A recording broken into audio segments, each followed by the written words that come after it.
Premier Rabiul Awal 1443 de l'Hégire, jeudi 7 octobre 2021. Mesdames et messieurs, assalamu alaikum. Bienvenue au journal sur la télévision Al-Bayad, dont voici les principaux titres. 100 kits scolaires d'une valeur de près de 2 millions de francs CFA, c'est le don de l'ONG Femmes de Demain destiné à des écolières en situation de vulnérabilité.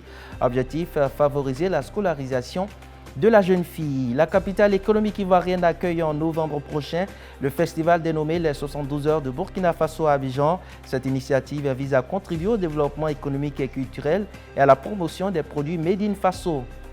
Hors de nos frontières et puis au Faso, justement, le procès sur l'assassinat de Thomas Sankara s'ouvre lundi. L'ancien président Blaise Compaoré ne se rendra pas au tribunal, affirment ses avocats.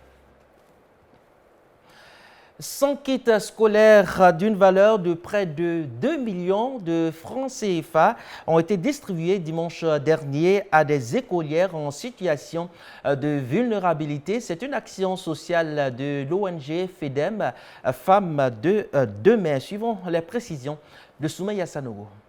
Le siège social de l'AJMCI, situé à Treichville, qui a abrité cette cérémonie de remise qui en est à sa 7e édition. L'objectif est de donner la chance aux jeunes filles dont les parents n'ont pas les moyens d'être scolarisées. Cette année, nous avons 100 enfants qui bénéficient des kits scolaires, et comme toutes les autres années. Mais notre souhait, c'est de pouvoir accompagner les enfants qui sont allés au collège. Nous avons plusieurs enfants qui sont au collège. Les premières ont eu le bac l'année dernière. Et vraiment, nous demandons le soutien de tout le monde pour qu'on puisse finaliser notre projet. La distribution de kits scolaires aux enfants défavorisés a été possible grâce à l'appui de plusieurs partenaires de l'ONG FEDEM. Pour la 6e fois de notre histoire, la Fondation Groupe Atlantique est heureuse de les accompagner pour cette rentrée scolaire et on leur souhaite bonne chance et bon courage pour cette nouvelle année. C'est des mots d'encouragement envers l'ONG FEDEM pour ce travail formidable qui est fait en l'honneur de nos enfants.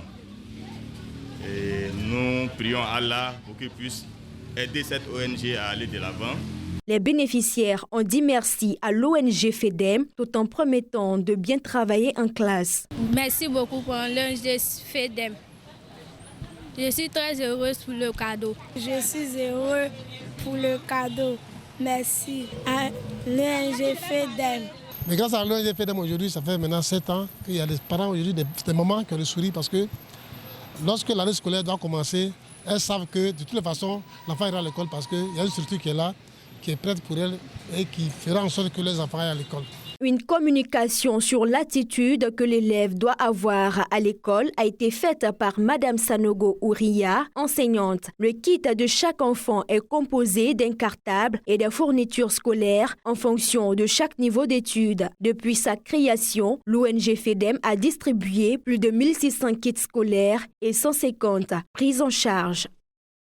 Et puis en bref, la dictée et la différenciation des coefficients signent le grand retour dans le premier cycle de l'enseignement secondaire, annonce faite hier par le porte-parole du gouvernement, Amadou Koulibaly, à l'issue du Conseil des ministres. Cette année scolaire sera subdivisée en 3 trimestres, totalisant 32 semaines, soit 1280 heures de cours. Le Conseil des ministres réaffirme également la suppression des cotisations COJES dans les établissements primaires et secondaires publics à travers le pays.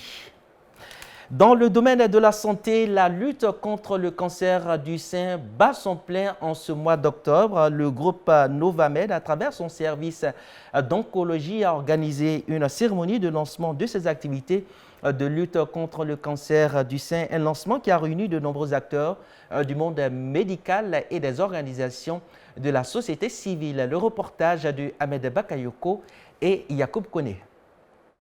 La Côte d'Ivoire enregistre chaque année plus de 2000 cas de cancer du sein. Ces chiffres interpellent les acteurs de la lutte contre ce tueur silencieux.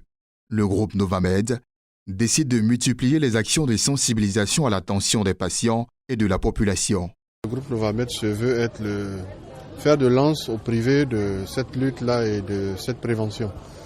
C'est à ce titre que nous avons déployé toute cette stratégie. Ce n'est que le lancement. Il y aura des conférences dans les entreprises qui permettraient de sensibiliser toute cette population féminine à l'effet de la voir se faire dépister parce que c'est l'un des cancers qui est dépisté se guérit. Donc il ne faut pas attendre que ça s'aggrave, mais il faut venir tôt. Venir à bout du cancer du sein revient à maîtriser l'ensemble de ces éléments caractéristiques. Selon le cancérologue Mokhtar Touré, c'est une stratégie efficiente pour l'éradication de ce fléau mortel. Et lorsqu'on le dépiste, on en guérit. Il existe des facteurs de risque, mais qui sont un peu disparates. C'est la puberté précoce, c'est la ménopause tardive, c'est la première grossesse à terme supérieur à 35 ans, c'est l'obésité, c'est le tabac. Et comment est-ce que les malades viennent nous voir? Une boule dans le sein, un écoulement de sang au niveau du mamelon, une déformation du sein, une asymétrie du sein, des douleurs osseuses, tout ça. Et quand c'est comme ça, vous venez voir un malade, parce qu'un malade, ça s'interroge, ça s'examine, ça demande des bilans d'extension et ça pose le diagnostic. La Côte d'Ivoire connaît une avancée significative en matière de lutte contre le cancer du sein. Pour preuve, le groupe Novamed pourrait très prochainement devenir le premier centre privé de la sous-région à proposer de la radiothérapie dans le traitement contre le cancer. Il vient renforcer les efforts de l'État à travers le Centre national de radiothérapie Alassane Ouattara. Et la nation ivoirienne a rendu hommage ce matin à l'ex-premier ministre Charles Konan Banny. Une cérémonie chargée d'émotions marquée par le recueillement du chef de l'État, du Premier ministre et des membres de la famille. Sur le portrait du disparu, des témoignages à l'oraison funèbre, des honneurs militaires et la remise du drapeau national. Rappelons que Charles Konan Banny est décédé le 10 septembre à l'âge de 78 ans à Paris. Faire rayonner la culture burkinabé à travers l'Afrique, c'est tout le sens du festival dénommé les 72 heures du Burkina Faso à Abidjan. Ces festivités à caractère sportif et culturel se tiendront du 5 au 7 novembre prochain au Palais de la Culture d'Abidjan, annonce faite hier mercredi par le réseau des jeunes serviables de la diaspora burkinabé en Côte d'Ivoire. Abdoulaziz Diallo pour des détails. Dans un mois, jour pour jour, le Palais de la Culture de Treichville sera paré aux couleurs du Burkina Faso.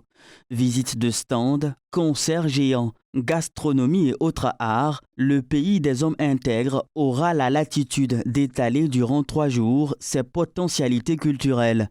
L'objectif de ce festival est de contribuer au développement économique, culturel du pays et de participer à la promotion des produits Made in Faso. L'objectif, c'est de présenter la culture burkinabé aux autres populations vivant ici. Parce que, comme on le disait à la conférence, nous avons du beau, nous avons de la qualité dans nos produits, nous avons de la nourriture, j'allais dire bio, j'allais dire de très bonne qualité. L'objectif, c'est de présenter tout ce que nous avons dans cette culture-là, aux autres cultures, pour les inviter à l'adopter. Ce sont environ 4000 personnes qui sont attendues dans l'enceinte de la salle Anoumambo du Palais de la Culture pour savourer le savoir-faire burkinabé. Par ailleurs, en ce contexte de crise frontalière liée à la présence terroriste, les filles et fils de la diaspora burkinabé espèrent de ce séjour abidjanais une mobilisation financière importante afin de porter assistance aux zones sinistrées. À travers les dîners gala, à travers ce concert, nous puissions générer un peu de ressources pour soutenir nos frères au Burkina là-bas. Comme vous le savez, le Burkina est victime d'attaques terroristes. Nous prions chaque jour pour que vraiment ce pays s'apaise. Et notre ambition, c'est que les uns et les autres puissent nous aider à offrir des forages. J'allais dire un forage, mais pourquoi pas des forages? Notons que ces 3 jours de manifestations s'articulent autour du thème « La valorisation de la culture et l'intégration de la diaspora en Côte d'Ivoire ». Et pendant 2 jours, une vingtaine d'agents du groupe Média Al-Bayan ont bénéficié d'une formation autour du thème « Manager efficacement son équipe », une session destinée aux directeurs et chefs de service dans le but de mieux encadrer leurs équipes respectives. Le reportage de Soumeya Sanogo et Sila Tierno. Être efficace et avoir un bon rendement en entreprise passe nécessairement par un bon management du personnel.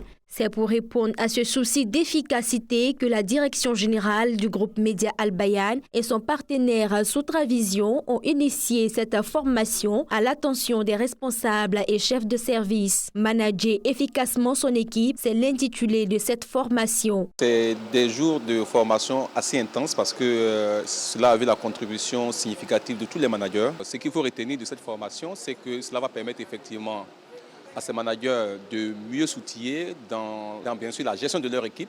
Au terme de ces 2 jours de formation, les participants se réjouissent d'avoir acquis de nouvelles compétences. Ils se disent à présent mieux outillés pour relever le défi des managements empreints de professionnalisme. La différence entre un manager et un leader, le manager qui lui est nommé, le leader qui est choisi, mais en même temps le manager il a des qualités qu'il doit avoir comme le savoir-être, le savoir-faire et le savoir-faire. Donc je pense que tout le monde gagnerait à savoir d'abord toutes ces informations afin de mieux diriger son équipe. Pour pouvoir manager, il faut avoir les outils. Et ce sont ces outils que nous venons de découvrir. Et ça nous a permis aussi de voir qu'au niveau général, il y a des insuffisances. Les participants ont tous reçu des diplômes qui attestent des nouvelles aptitudes acquises lors de cette session de formation.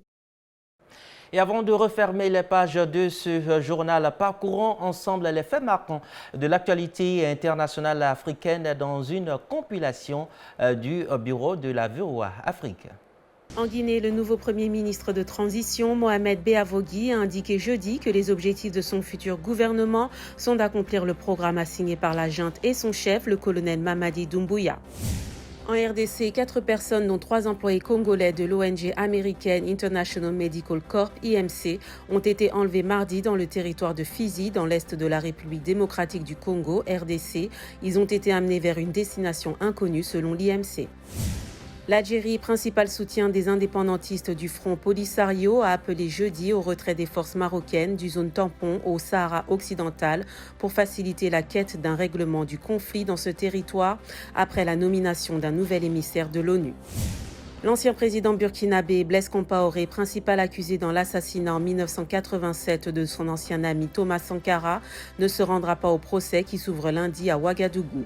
Ses avocats affirment que leur client n'a jamais été convoqué pour un interrogatoire et bénéficie de l'immunité en tant qu'ancien chef de l'État.